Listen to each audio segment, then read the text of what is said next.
Bonsoir à toutes et à tous, très heureuse de vous retrouver pour une nouvelle édition. Voici les titres.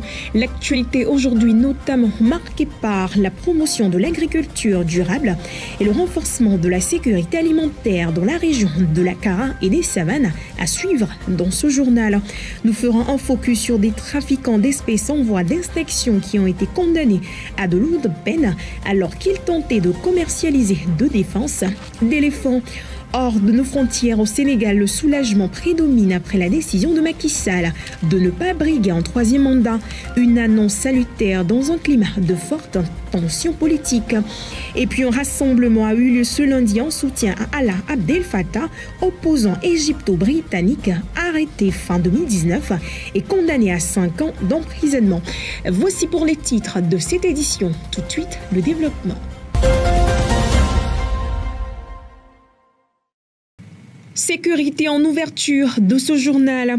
L'insécurité est devenue une préoccupation sociale au Togo ces dernières années.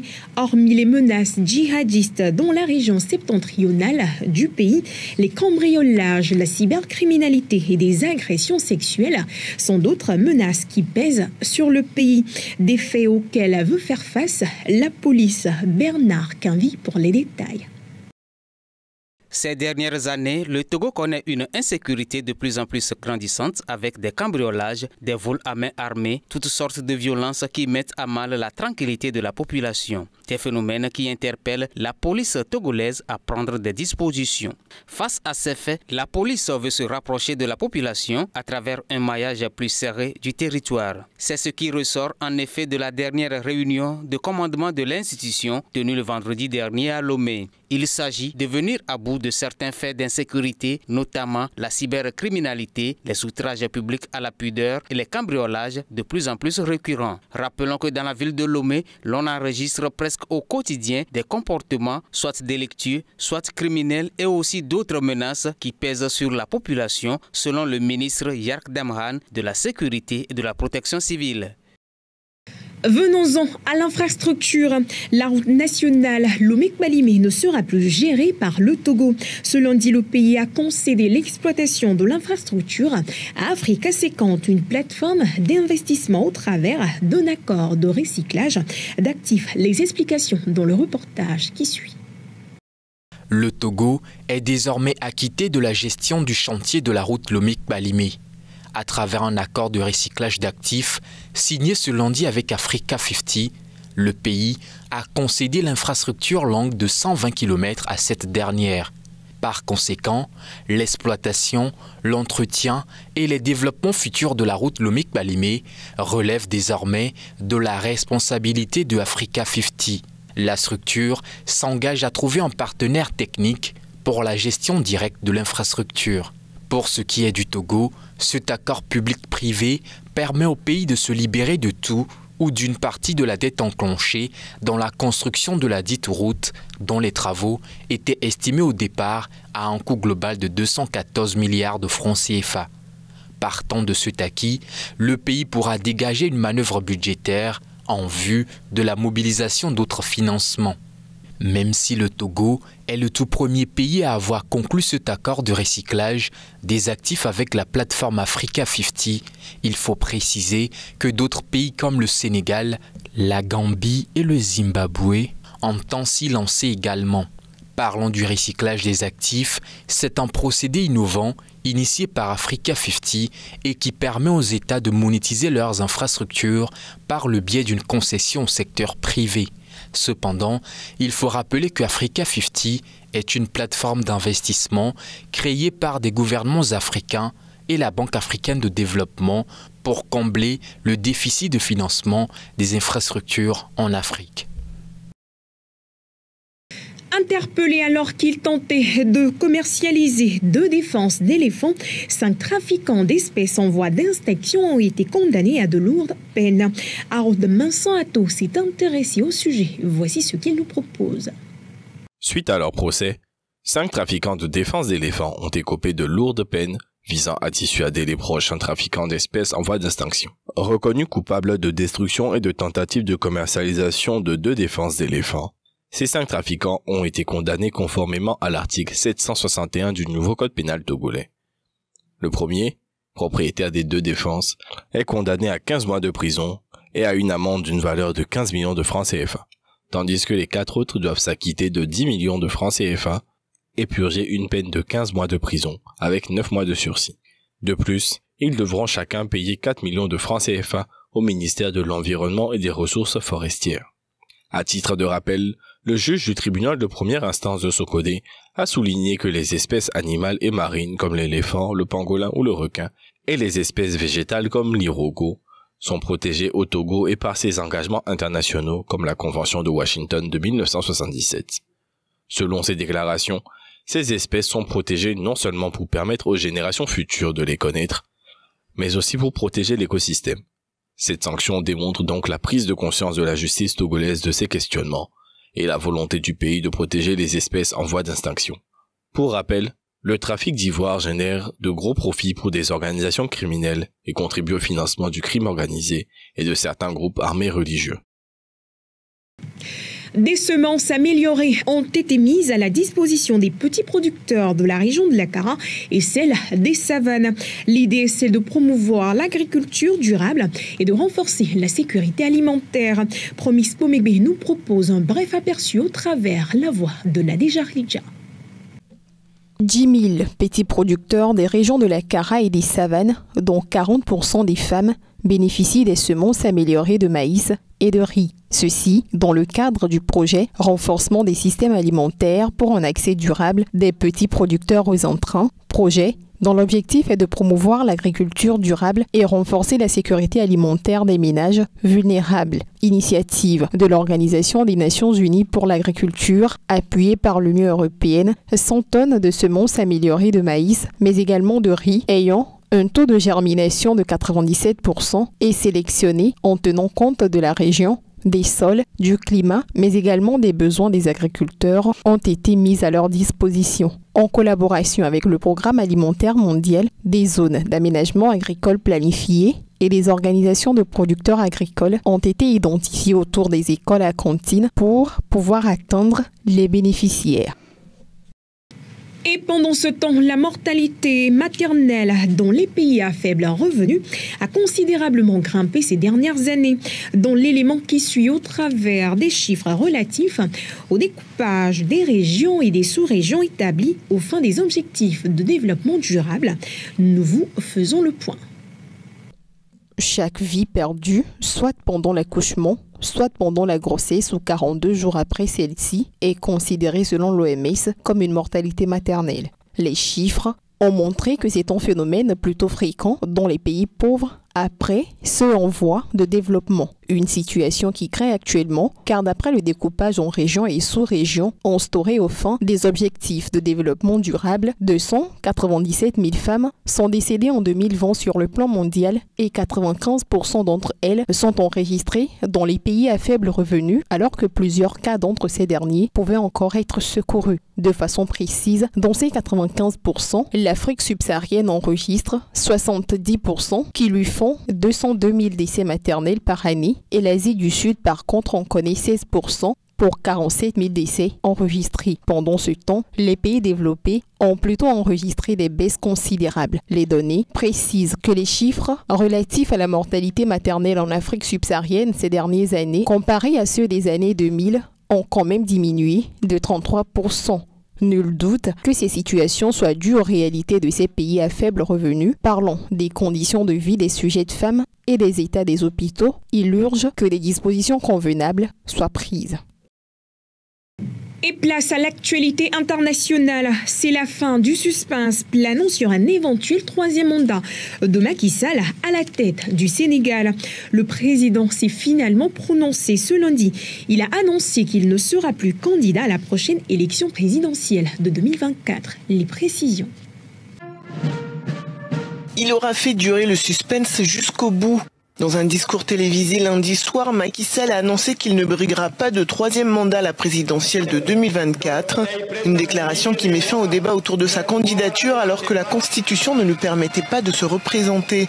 Cette situation avait créé un climat politique tendu ces derniers mois dans le pays. On a tant spéculé, commenté sur ma candidature à cette élection. Cependant, Je n'ai jamais voulu être l'otage de cette injonction permanente à parler avant l'heure, car mes priorités portaient surtout sur la gestion d'un pays, d'une équipe gouvernementale cohérente et engagée dans l'action pour l'émergence, surtout dans un contexte socio-économique difficile et incertain. Ce renoncement, même s'il décevra ses partisans, permettra au pays de retrouver son calme. Plusieurs élus locaux avaient signé une pétition pour soutenir le président sénégalais, mais Macky Sall n'a par ailleurs pas désigné de successeur dans sa famille politique. Elle surprendra aussi ceux et celles qui souhaitent me voir encore guider la construction du Sénégal, qui trouve de plus en plus ses marques. Mais le Sénégal dépasse ma personne et il est rempli de leaders également capables de pousser le pays vers l'émergence. En attendant, la candidature de l'opposant Ousmane Sonko est toujours compromise. Dans une vidéo publiée dimanche soir sur les réseaux sociaux, il a appelé les Sénégalais à manifester massivement dans les prochains jours, que Macky Sall se présente ou non. Toujours au Sénégal, si cette décision de Macky Sall pourrait ne pas réjouir ses partisans, la population, elle, par contre, semble soulager les réactions.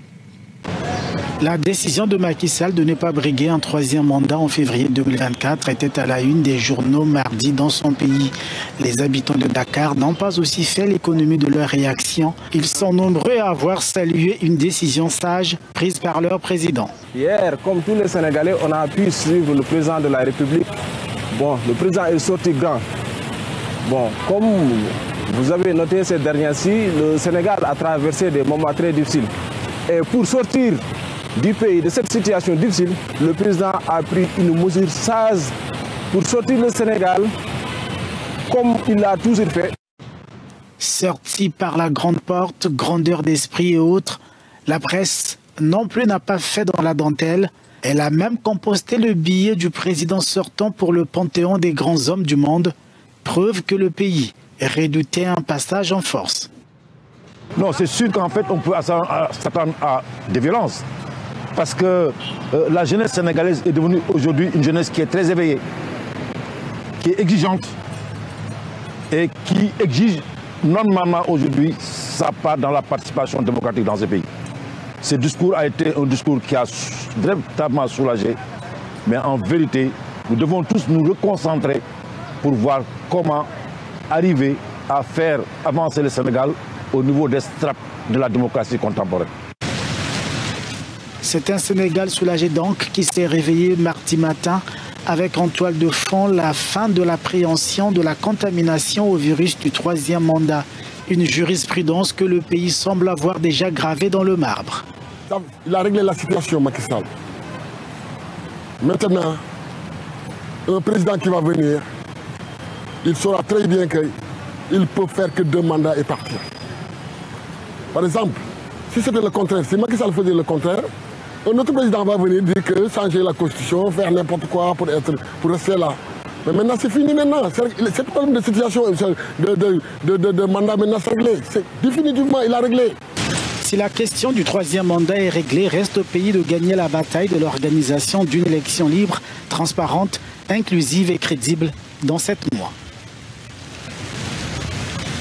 Au Cameroun, Amnesty International dresse un tableau assez sombre au sein de la société, particulièrement dans l'ouest du pays. Dans un récent rapport rendu officiel, l'organisation dénonce des atrocités, des crimes commis dans les régions administratives du nord-ouest et du sud-ouest du Cameroun.